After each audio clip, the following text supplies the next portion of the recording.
మరి నెల్లూరులో మహానాయకులే రియల్ రెడ్లు, పెద్ద కుటుంబ చరిత్ర బ్యాక్గ్రౌండ్ ఉన్న రెడ్లు ఆల్రెడీ చాలామంది వచ్చారు. మా ప్రియమిత్రులు రామనారాయణ రెడ్డి గారు ముందే వచ్చారు, ఇంకా మేకపాటి వాళ్ళు వచ్చారు, కోటమరెడ్డి, అందరూ పెద్ద బ్యాక్గ్రౌండ్ ఉన్న వాళ్ళందరూ ఒక్కొక్కరుగా వచ్చారు. ఇప్పుడు ఇంకో ఇద్దరు కూడా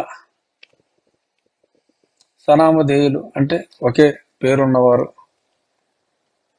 ఇంటి పేర్లు మార్పు ఉండొచ్చు, ఎందుకంటే మరీ స్పష్టంగా పేర్లు నేను చెప్తే బాగోదు, వారు నా మిత్రులు కనుక వారు ఇబ్బంది పడతారు.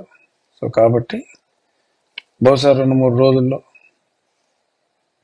మేబీ ఎల్లుండి కల్లా ఇంకొన్ని వార్తలు బయటకు వస్తాయని, అది కూడా అఫ్ కోర్స్ సోషల్ మీడియాలోనే చూశాను. వారు నా మిత్రులు అయినప్పటికీ నేను వారితో మాట్లాడలేదు. సభ్యత, ఈ సమయంలో మాట్లాడటం సభ్యత కాదు కనుక. బట్ పవర్ఫుల్ పేర్లు అంటే ఇంకా వీళ్ళు కూడా వదిలేశారంటే ఇంకా అర్థం చేసుకోవచ్చు. నిన్న కాపు రామచంద్రారెడ్డి గారు మరి ఆయన కోసం 12 గంటలు ఎదురు చూసి రాముడి కోసం వెయిట్ చేసిన శబరిలాగా ఎదురు చూసి కానీ మరి ఆ శబరికి రాముడు కనపడ్డాడు. కానీ ఈ అంతా 12 గంటల కాపు కాసిన ఈ కాపు రామచంద్రునికి మరి సాక్షాత్తు భగవత్ స్వరూపుడైన జగన్మోహన్ రెడ్డి గారి దర్శనం దొరకలేదట. అందుకని ఆయన బయటకు వచ్చి ఆ బిల్డింగ్కే, తాడేపల్లి ప్యాలెస్కే ఒక సెల్యూట్ మీడియా ముందు కొట్టి, నిజంగా చెప్పాలంటే మరి కాపు రామచంద్రారెడ్డి గారు ఆయన 2012లో త్యాగం చేసిన ఆ 14-15 మందిలో ఆయన ఒకడు. మరి అటువంటి త్యాగం చేసిన ఆ వ్యక్తే కనీసం దర్శన భాగ్యానికి కూడా నొచ్చుకొని మరి ఆయనకి నమస్కారం పెట్టి భాగ్యం కలుగక ఆ నూతన భవంతికి నమస్కారం పెట్టి పని చూసుకుంటాను బాబాయ్ అని చెప్పారు. అలాగే మొన్న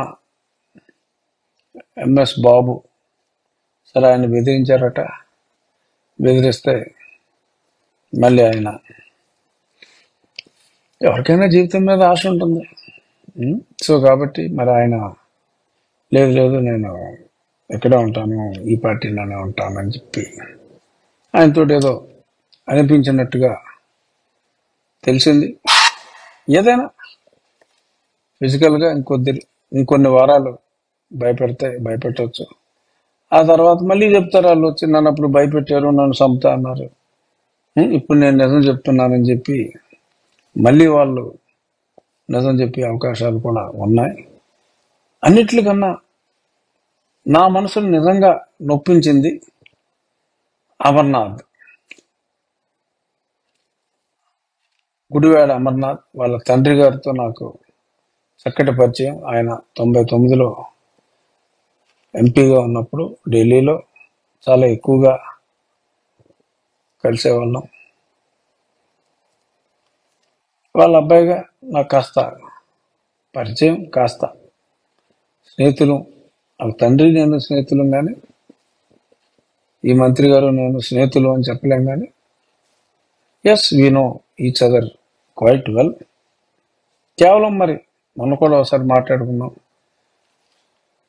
ఆయనకి వేరే దగ్గర సీట్ ఇస్తారనే నేను అనుకున్నా. అనకాపల్లిలో ఇచ్చినా ఇవ్వకపోయినా మరి ఆయన్ని రెంటికి చెడ్డ రేవడిగా చేసి మరి అటుపక్క మరి ఇటు పోని ఆయన సొంత కులం ఆయన పవన్ కళ్యాణ్ గారి చెంత చేరాలి అంటే మరి ఆయనతోనేమో రకరకాలుగా నేనే ఆయనకి సెల్ఫీ ఇచ్చానని, నేను ఆయనతో సెల్ఫీ దిగటం ఏంటని, ఇవన్నీ కూడా మరి పవన్ కళ్యాణ్ గారికి నాకు తెలిసినంత వరకు అమర్నాథ్ వీరాభిమాని.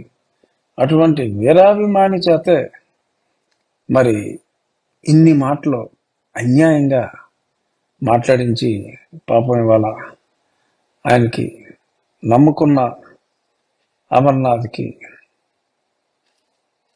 ఇలా చేయటం అంటే ఆ బాధ ఒక అమర్నాథ్తో పోదు. నేను అనేది రేపు అమర్నాథ్ కూడా స్టేట్మెంట్ ఇవ్వచ్చు ఎంఎస్ బాబు లాగా, ఈ జీవితాంతం లేదు బాలినేని శ్రీనివాసరెడ్డి గారి లాగా రాజకీయాల్లో ఉన్నంతకాలం సీట్ ఇచ్చినా ఇవ్వకపోయినా నేను ఈ పార్టీలోనే ఉంటాను అని అనొచ్చు.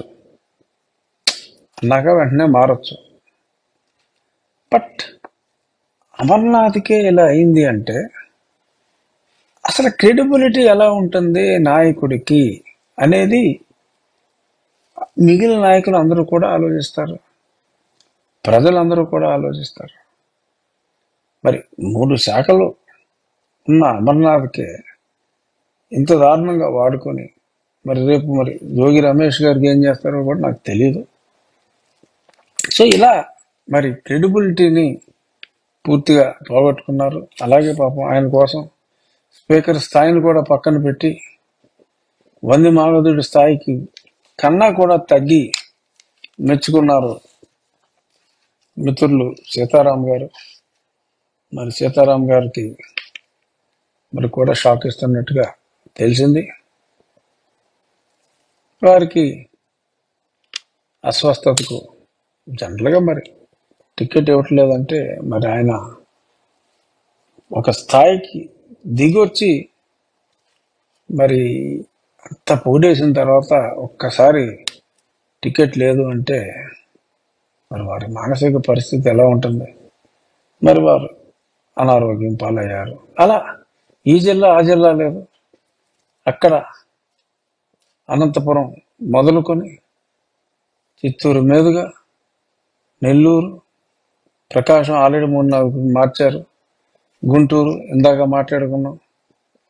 మరి అలా మా జిల్లాల మీదుగా మరి శ్రీకాకుళంకి వచ్చేటప్పటికి, మరి విశాఖపట్నం వచ్చేటప్పటికి అమర్నాథ్, శ్రీకాకుళం వచ్చేటప్పటికి సాక్షాత్తు స్పీకర్ గారు. మరి ఇంతమందికి మరి షాక్ ఇవ్వాల్సిన పరిస్థితి ఎందుకు వచ్చింది అని ఆలోచిస్తే, ఏమంటే తప్పు చేస్తే ఇంతమంది తప్పు చేస్తారా? ప్రజలకు ఎవరి మీద కోపం ఉంది? జగన్ మీద కోపం ఉంది. సో దాన్ని వీళ్ళందరి మీదకి తోసేసి ఏముందండి, సీతారాం గారు తప్పు చేయడానికి ఏముంది అసలు? ఆయన జనం కోపగించుకోవడానికి ఏమైనా పాయింట్ ఉందా? ఏమైనా కోపగించుకుంటే ఈ జగన్మోహన్ రెడ్డికి అడ్డగోలుగా అసెంబ్లీలో సపోర్ట్ చేసినందుకు జనం కోపగించుకోవాలి తప్ప ఆయన అక్కడ ప్రజలకు చేసిన అన్యాయం ఏమైనా ఉందా కోపగించుకుంటానికి? సరే, న్యాయం ఉందో లేదో పక్కన పెట్టండి. కోపగించుకోవాలంటే అన్యాయం ఏమన్నా ఉందా? ఇర్రెస్పెక్టివ్ ఆఫ్ ది క్యాండిడేట్, ఇప్పుడు చెప్తున్నా, శ్రీకాకుళం నుంచి ఈ మూల అనంతపురం వరకు నెగ్గే స్థానాలు, ఖచ్చితంగా నెగ్గే స్థానాలు సుమారు 18 నుంచి 20, టైట్ కంటెస్ట్ ఉన్న స్థానాలు ఒక బాగా టైట్ ఉన్నాయి, ఒక 25 ఉంటే ఆ 25లో ఒక 15 స్థానాలు నేను వైసీపీకి వేసి నేను గతంలో 35 అన్న లెక్క చెప్పా. ఈ ఎగిరిపోయి అన్నీ చూస్తే డెఫినెట్గా ఆ టైట్లన్నీ అటు వెళ్ళిపోతాయి. ఖచ్చితమైన స్థానాలు మేబీ నికరంగా మిగిలితే అయ్యానా మిగులుతాయా? లేదు, ఇప్పుడు నెల్లూరులో ఆ పెద్దరెడ్లు ఇద్దరు, మరి ఈ గుంటూరు జిల్లాలో మంచి వ్యక్తులు కొందరు, మరి ఎలా ఎలా ఎలా ఎలా వచ్చేస్తే ఇంకా